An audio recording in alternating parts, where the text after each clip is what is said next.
Hello friends. आज की इस वीडियो के अंदर चर्चा करेंगे निफ्टी के बारे में। और निफ्टी के अंदर आज काफ़ी जो है जो समय है वो बिताया गया 18,300 और 18,300 के ऊपर।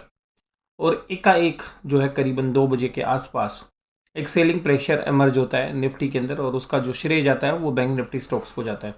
आज बजाज फाइनेंस और बैंक निफ्टी स्टॉक्स के अंदर जो है सेलिंग प्रेशर था। हालांकि बैंक निफ्टी के अंदर मैं ये नहीं कहूँगा कि एक तरफा सेलिंग प्रेशर था, लेकिन एक्सिस बैंक के अंदर एक काफ़ी ज़बरदस्त तरीके का सेलिंग प्रेशर देखने के लिए मिला। और उसके रिजल्ट के बाद जो है बाजार को वो रिजल्ट पसंद नहीं आए। हालांकि जो एनालिसिस थे वो मान रहे थे कि रिजल्ट बहुत बढ़िया हैं, लेकिन प्रोविजंस की कमी की वजह से जो प्रॉफिट बढ़े थे और परफॉर्मेंस वाइज ऐसा कुछ खास था नहीं। लेकिन फिर भी रिजल्ट ठीक ठाक थे। लेकिन बाजार को ये उम्मीद नहीं थी कि इतने बुरे तरीके से जो है एक्सिस बैंक की जो है पिटाई होगी।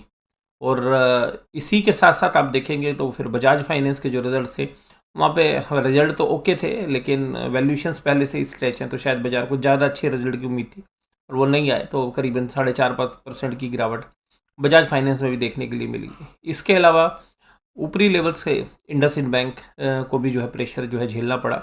कोटक महिंद्रा बैंक के अंदर जो है कल मैंने आपके साथ चर्चा की थी कि रिजल्ट तो इतने खास नहीं थे, फिर भी जो है शेयर्स ऊपर की तरफ गया। आज बज जो है कोटक महिंद्रा बैंक शायद आप देखेंगे कि निफ्टी के साथ साथ बैंक निफ्टी का कल्प्रिट था।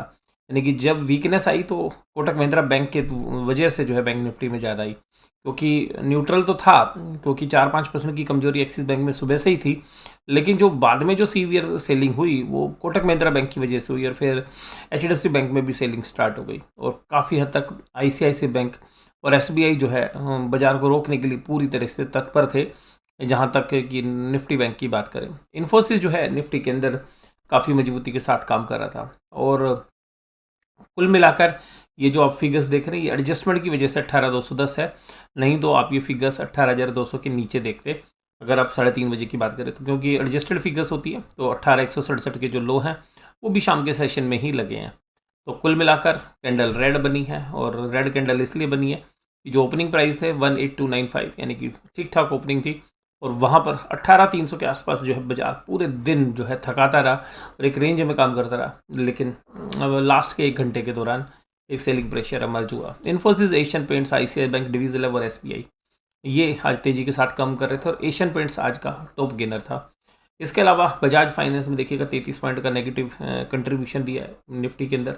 रिलायंस 17 पॉइंट्स का, एक्सिस बैंक ने 17 पॉइंट का, बजाज फिनसर्व ने 8 और एचडीएफसी बैंक ने 6 पॉइंट का। और इसके साथ साथ अगर आप देखें कि एशियन पेंट 4% की तेजी थी, यूपीएल में भी करीबन 4% की थी, डिवीज लैब में 2.29%, सिप्ला में 1.65, इन्फोसिस 1.48, सन फार्मा 1.43, एसबीआई 1.29। एक्सिस बैंक देखिएगा 6.46% की कमजोरी थी। उसके बाद बजाज फाइनेंस 4.75। दोनों के रिजल्ट कल आए थे। और देखिएगा इस बार एक सबसे खास बात देखने के लिए मिल रही है मोस्टली केसेस के अंदर मैं मोस्टली केसेस इसलिए कह रहा हूँ कि 70% से 80% तक जिन कंपनीज के रिजल्ट आ रहे हैं उन कंपनीज को जो है एक झटका झेलना पड़ रहा है, यानी कि अगले दिन उनके अंदर एक सेलिंग प्रेशर देखने के लिए मिलता है।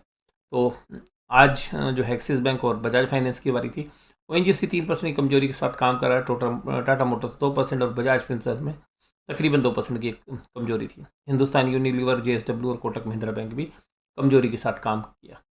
देखिएगा आज अगर कोटक महिंद्रा बैंक की बात करोगे तो 2253 के हाई थे, वहाँ से आप देखेंगे तो जो लो लगे हैं वो 2176 के हैं। ये बिल्कुल लास्ट के प्राइस हैं, हालांकि वो एडजस्टेड फिगर 2181 है, तो 2200 के लेवल भी तोड़ दिए।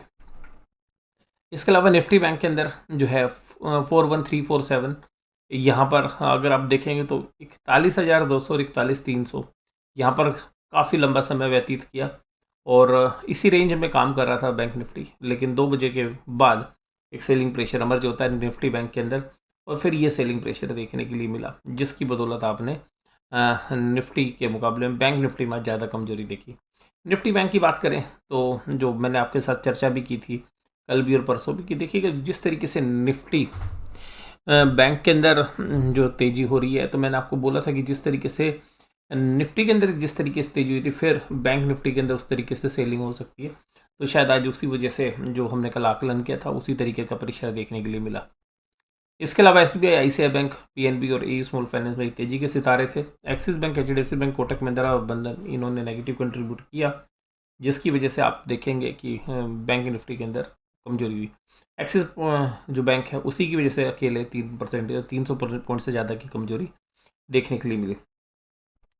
और मैंने आपको कल एक और भी चर्चा के अंदर बात की थी कि अगर एफआईआई सब जो है माल लगातार बेचते रहेंगे तो उनको अपना बड़ा अमाउंट करना पड़ेगा, क्योंकि हमारे जो दिग्गज प्लेयर्स हैं वो काफ़ी बड़ा अमाउंट जो है उठा रहे हैं। लेकिन आज एफआईज ने जबरदस्त सेलिंग तीनों ही फ्रंट पे की, और ये जो है तीनों फ्रंट पर जिस तरीके से सेलिंग हुई वो देखिएगा किस तरीके से 1913 करोड़ की जो सेलिंग है वो उन्होंने कैश मार्केट में की। और देखिएगा पिछले 5 दिनों से, बेशक से देखिएगा निफ्टी बैंक इन दिनों में परफॉर्म करता रहा, लेकिन पिछले 5 से 6 दिनों के अंदर आप सेलिंग देखिएगा। पिछले 6 दिनों के अंदर जो सेलिंग है वो 12,000 करोड़ से ज़्यादा की सेलिंग है। और इसी के साथ साथ अगर आप देखेंगे यहाँ पर इंडेक्स फ्यूचर के अंदर भी लगातार सेलिंग है। उसके बाद आप स्टॉक फ्यूचर्स के अंदर देखेंगे तो स्टॉक फ्यूचर्स में आज सेलिंग हुई है, और हालांकि स्टॉक फ्यूचर्स में भी पूरे महीने की जो सेलिंग है 13,814 है। तो जिसकी वजह से मुझे लगता है कि कल भी बाजार को शायद ऊपर ना टिकने दिया जाए और ऊपरी लेवल्स पर प्रेशर आएगा, क्योंकि शायद ये जो पोजीशंस हैं वो भी कंप्लीट नहीं हुई है, क्योंकि बाजार जिस तरीके से लास्ट के 15 मिनट में भी कमज़ोर होता हुआ नजर आया, उसको देखते हुए ऐसा लगता है कि एक फॉलो अप सेल कल भी आएगी। हो सकता है कि बाजार जब नीचे चला जाए तो फिर वहाँ से एक पुल बैक आ जाए। 18,000 का जो लेवल है वो निफ्टी के ऊपर एक काफ़ी क्रूशियल लेवल है, और बैंक निफ्टी में मुझे जो दायरा लगता है वो 40,300 से लेके 41,300 यानी कि 40,300 से 41,300 के बीच में लगता है कल की रेंज। जो मैं अगर बात करूँ तो आपके पुट कॉल रेशो तो देखिएगा फेवर कर रही है कि इतनी नीचे की तरफ पुल बैक होती है, पुट कॉल रेशो होती है तो एक पुल बैक की उम्मीद होती है, लेकिन कल एक एक्सपायरी का दिन है तो ये शायद एक एक्सेप्शन के रूप में काम करेगी। अभी अगर हम प्राइस मूवमेंट को देखें, जो प्राइस एक्शन शाम को 1-1.5 घंटे में हुआ, उसको देखते हुए ऐसा लगता है कि ऊपरी लेवल से सेलिंग प्रेशर देखने के लिए मिलेगा। पुट कॉल रेशो की भी के साथ साथ अगर हम ऑप्शन चेन में भी बात करें तो 18,200 के ऊपर जो है कॉल के अंदर 1,02,000 कॉन्टैक्ट बने हुए, जिसमें 21,000 कॉन्टैक्ट आज ही ऐड हुए हैं। तो शायद ये एक रेजिस्टेंस का लेवल अभी भी देखने के लिए मिल सकता है। 18,300 जहाँ पर आज दिन भर काम करते हुए नजर आए, शायद ये कल भी नहीं टूटने वाला। तो 18,300 के नीचे ही शायद क्लोजिंग होगी, और नीचे की तरफ बेस की अगर हम बात करें तो 18,000 का जो बेस है वो आप जो है मानिएगा, जहाँ पर 83,000 कॉन्टैक्ट्स हैं। 18,100 भी एक जो है शायद एक रेजिस्टेंस सपोर्ट मिले। 18,200 सपोर्ट भी बची है, अगर 18,200 टूटता है तो फिर आप 18,000 के लेवल्स भी देख सकते हैं। बैंक निफ्टी में दायरा मैंने आपके साथ डिस्कस कर लिया। ऑप्शन चेन में कोई बहुत ज़्यादा डेटा है नहीं, क्योंकि अगर डेटा की बात करें तो ऑप्शन चेन में जितनी भी कॉल राइटिंग थी 41,000 के नीचे वो मोस्टली सब अनवाइंड हो गई है। 40,900 और 41,000 के ऊपर कॉल राइटिंग आज हुई है।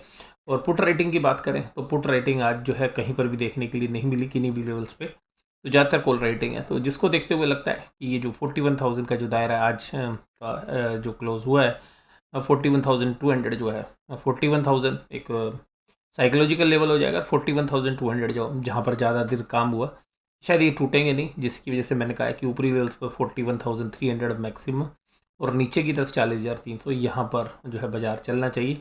नीचे के दायरे शायद और भी खुल सकते हैं, क्योंकि एक्सपायरी वाला दिन है। अगर ऊपर से सेलिंग प्रेशर आता है और बड़े प्लेयर्स के मंदी के सौदे बने होते हैं तो हो सकता है कि 40,300 भी क्रैक कर सकता है। लेकिन एक रेंज जो है वो मुझे लगता है कि 40,300 से 41,300 के बीच में रहनी चाहिए, क्योंकि 40,750 के आसपास तक तो बाजार आज चले ही गए थे लास्ट टाइम में। तो हो सकता है कि एक फॉलो अप सेल जो है सुबह देखने के लिए मिले, जिसकी वजह से 40,500 40,400 आपको सुबह देखने के लिए मिले। फिर वहाँ से हमें एक पुल बैक की उम्मीद है, अगर नीचे जाएगा तो।